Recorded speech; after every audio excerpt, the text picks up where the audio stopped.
Hey peeps, just a wee video today of my rendition of the Backfire, the exotic SMG that you can obtain through the seasons. Once you obtain it through seasons, you can also obtain it through targeted loot, SMGs. However, the targeted loot is a bit broken. I was running Air Space Museum today. Providence was the targeted loot and the reward was an exotic Backfire. Don't know how that works out, it's just random I suppose. It was just an exotic component anyway. So as you can see, we're at the shooting range. I'm on heroic difficulty, and basically, sorry, I'm using my phone here and I'm trying to do this one-handed. So I'm going to go to the shooting range and set this to elite. Now generally, if you give us a second, what you're going to see here is, just do it from 5 meter range. So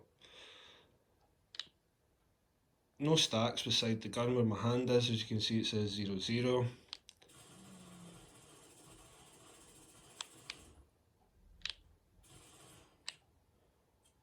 No bleed. And what you can see is I'm getting my stacks up here.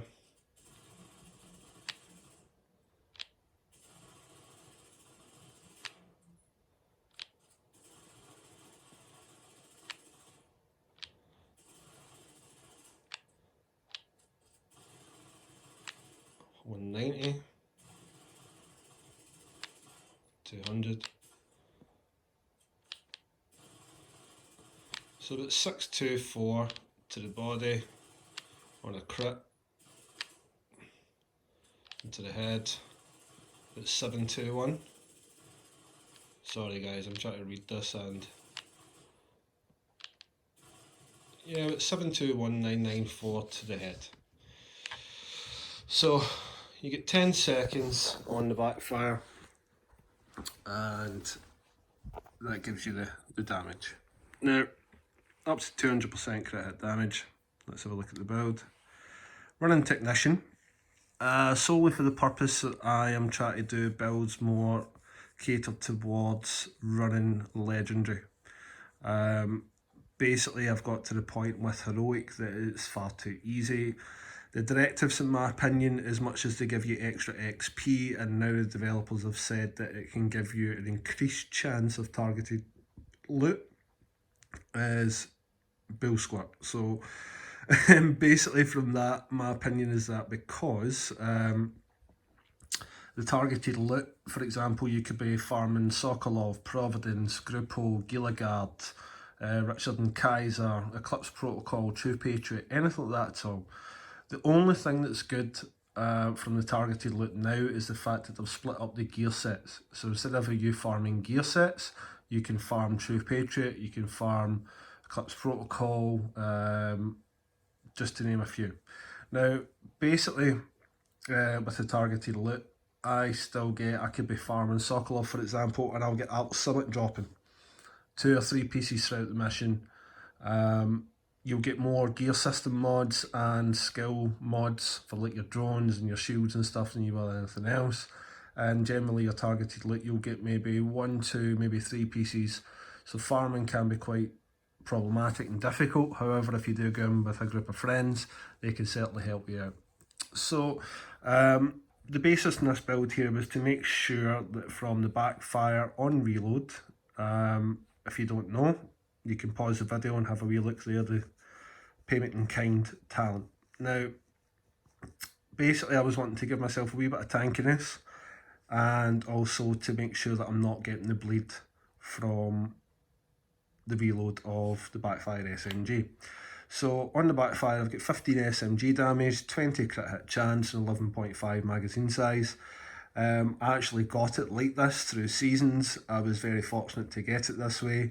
I do want the God roll, but for the sake of that 1% crit chance and the 0.5% magazine size for the extra 1 bullet, it's not really going to do much. It's not really going to do much at all. Now, basically, this is the main gun I'm going to be using.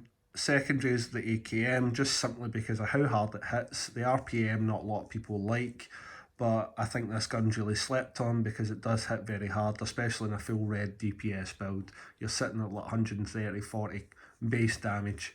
And when killer kicks in as well, you're getting that extra crit. Now, basically, this gun here is just if the fact that my stacks have run out on my Backfire for 10 seconds, especially in Legendary. You can't just run about the room and summit. Some of the rooms can be very vast, and these guys can laser you.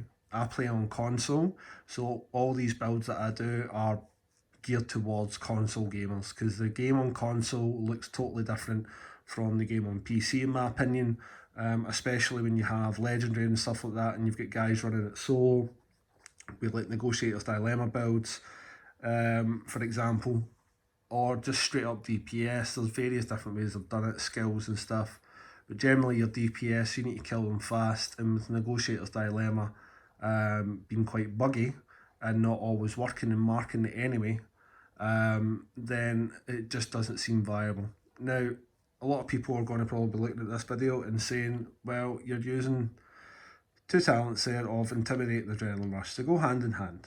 And as obviously people know, with the Backfire and stuff like that, you need to be bleed resistant. So you need to make sure that you're not going to get the bleed on that. It slows you down in a Legendary. If you're a sitting duck, it's hard enough to keep in console.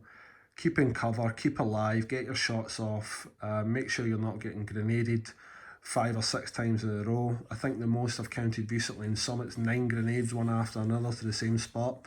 It was absolutely insane. Nobody could survive it, not even if you had max armour of 2.1, 2.2 million on a full tank build. Even with that, what I've opted to do here is 1 piece YAL for the 10% hazard protection from the gear set, and I've also got 10% hazard protection on the gear. 4.5 crit chance, 152,000 armour. Put a 9.7% bleed resistance mod on there. We have Bellstone Armory for the 1% armour regen. Basically, guys, the reason why I've went with this instead of something else is just for the fact that it's the best backpack that I've got that's got max hazard on it, and I've managed to get max crit damage on it with max armour. I was wanting to get a bit of tankiness there to get my 1.3 million armour, so this is where it's came from on the two blues here, the mask and the backpack. However, you do have the knee pads here, which is Sokolov. I managed to get it with some hazard protection and some crit damage. It obviously could be better, but I managed to roll max armour on there. Now, I've went with the basis that I was looking to get as much damage as possible before I've got any stacks on that Backfire. The reason why I say that is when you've got a full 100% hazard build with 3-piece 511, 2 Seska and 1 YAL. I've got that build here, and as you can see, running 4 blues, 2 reds. Basically from that is giving me 100% hazard protection, 100% bleed, poison, shock, you name it. Now, you still do take the damage, the initial damage, if you're 100% hazard protected. It doesn't mean that you can run in towards a flamethrower in a Legendary, or somebody flinging out a shot grenade or whatever like that at all, or running into an EMP jammer, and you're just going to be able to run about freely. You're still going to take that damage. So as you can see from that build, that's only 1.4 million armour. However, it just wasn't doing enough. Now, I tried it with Vigilance and Unbreakable. I also tried it with Obliterate, which is on it just now with Vigilance. Now, the problem with Vigilance and Legendary, you are going to get shot. As soon as you get shot, that's 4 seconds that you've not got that extra 25% damage. 4 seconds is a long time in Legendary, and you can die literally so fast on console. It's unreal. Now, basically, went with Adrenaline Rush to match with the, Chestplate Intimidate. You already all know what these talents are, but you can pause the video and have a wee read.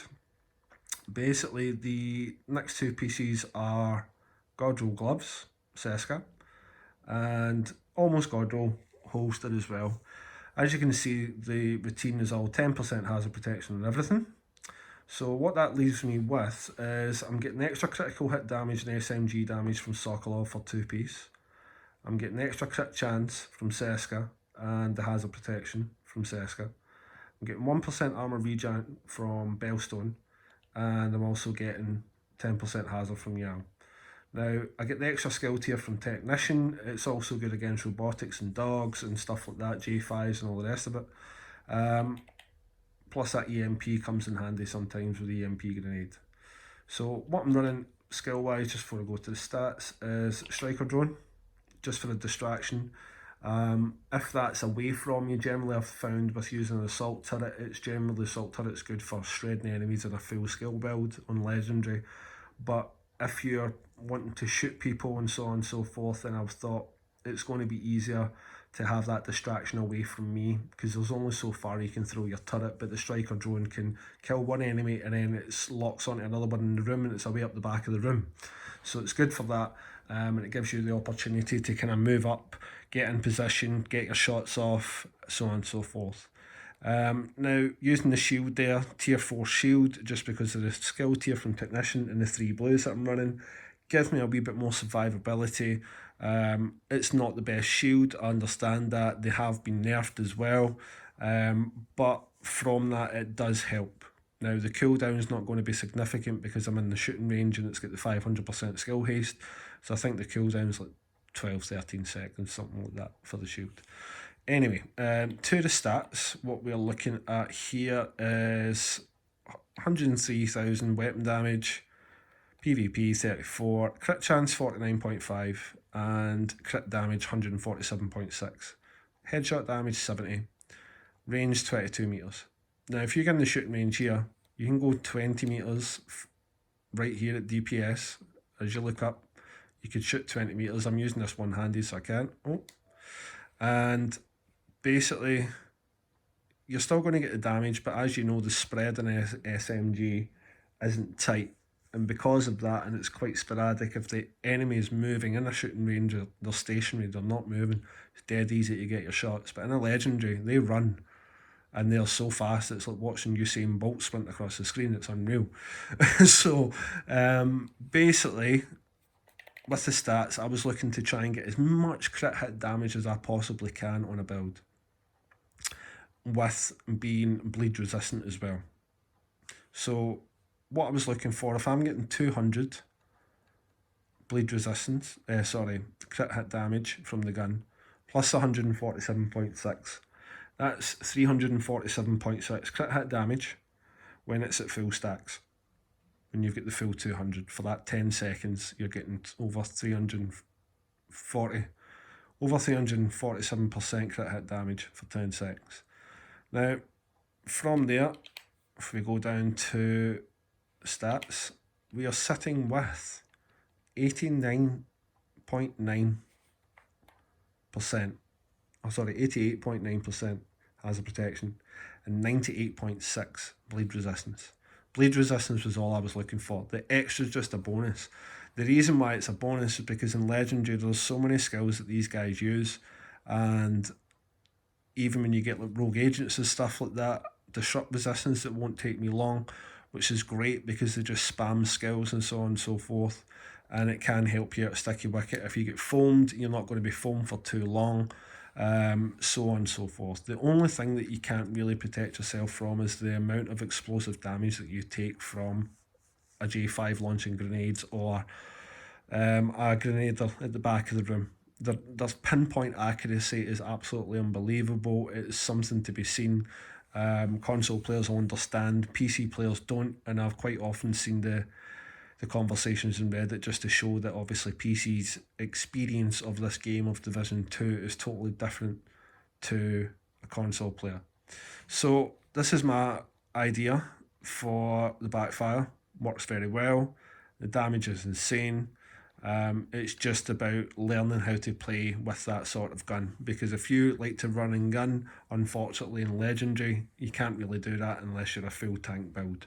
And even with a full tank build, you have to be very skilled at getting your kills quite quickly, because if you get rushed from 3 or 4 different ads and then you've got somebody launching grenades at you and you've maybe got a striker drone after you or something like that, it's literally very, very difficult, because all that these enemies do at the end of a mission, if you want to check this out, is if when it comes up with your stats, if you press triangle to expand at the end and go all the way down to the bottom of the list, it says death by 360 kill.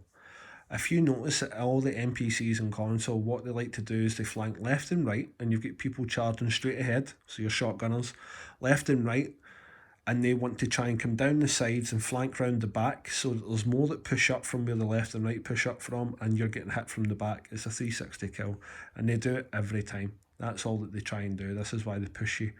So it's very, it is a great build. This is going to be subject to opinion. The Intimidate gives you that extra burst damage if you do get rushed, of 35%. And it's great because obviously it's going to be there because it's going to be procced from Adrenaline Rush. As soon as they rush you and they're within 10 metres, bang, you're getting that bonus armour. The more people that rush you, the more bonus armour you're going to get. Gives you ample opportunity to fire away with the shield out. The striker drone is going to distract an NPC and take him somewhere else if there's 2 or 3 of them. And it means you can kill one quickly and then get on to the next one and then get that third one that the striker drone is maybe not killed as of yet. This is a Backfire battle. Hopefully you enjoyed it, and cheers, thanks, bye bye.